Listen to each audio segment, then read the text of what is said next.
Emirates компаниясы жарым-жартылай экологиялык жактан таза авиациялык күйүүчү май менен жүргөн учакты ийгиликтүү сыноодон өткөрдү.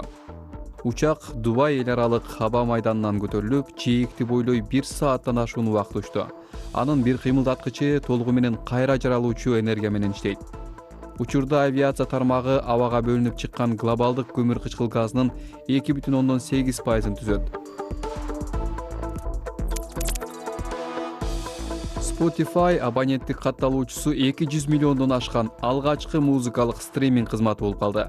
Бул анын активдүү колдонуучулардын санын ай сайын 489 миллионго же былтыркыга караганда 20%га өсүшүнө түрткү берди.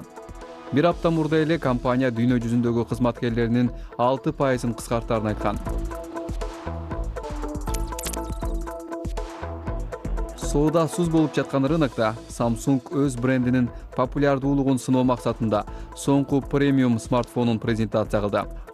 Аналитиктердин айтымында Galaxy S23 смартфон сериялары камералар жана тез иштөөчү микросхемалар менен жабдылса да, ага суроо талап дале төмөн болот.